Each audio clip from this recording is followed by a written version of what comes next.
Last week, Lynette and I got to go to a fancy event. The real reason I wanted to go was there was a guy there, a chef named Paul Hahn. He's very kind of famous in Chicago. He's got a lot of very famous restaurants like Big Star, Avec, Blackbird. If you come to Chicago, I highly recommend you go to one of his restaurants, if not a few of his restaurants during your visit. Came and talked, someone from Forbes asked him questions, and he talked about his business. One of his most popular kind of creations. I mean, they're all doing very well, but I think maybe the most popular one right now is Publican. So why is the Publican successful, you know, like amongst all the other fancy, you know, interesting, popular restaurants in Chicago? I think this stands out to me. This is quite the event. Getting food from Avec, Blackbird. They also released this cookbook called Cheers to the Publican. Paul, during the talk, mentioned something called the Anti-Tweezer Manifesto, and I'll read it to you.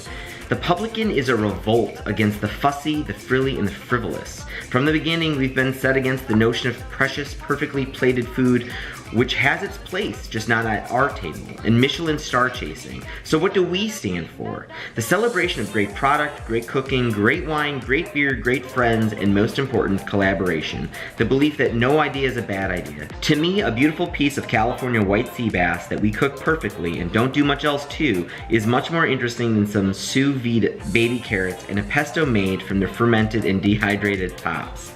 I'm not in the least bit concerned that all our food is essentially big piles of brown stuff. And if you take a look in our kitchen, you'll see we're using the tweezers God gave us, our hands. Speaking to what some people do with tweezers, you know, a collection of all these little different ingredients, and it's not really what we do. We like the food to have a lot of flavor. The reason why Publican is so successful, one, they take a stance. They take a stance against something that's actually pretty popular in today's culinary world, you know, using tweezers and chasing Michelin stars and forming like these really intricate recipes. And here he is, he's admitting, no, like we're into, you know, big food. It doesn't even look that pretty.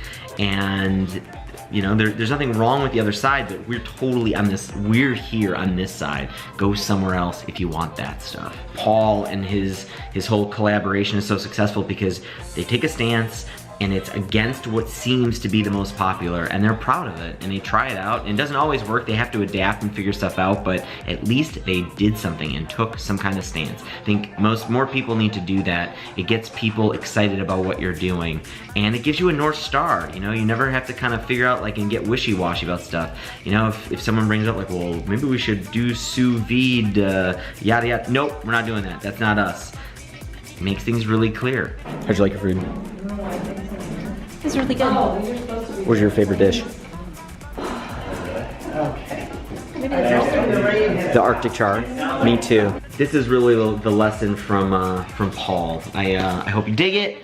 If you dig these videos, hit the thumbs up. Please subscribe. Every single day I come back and I share some stuff. I hope you love them. And I will see you tomorrow. Bye everybody.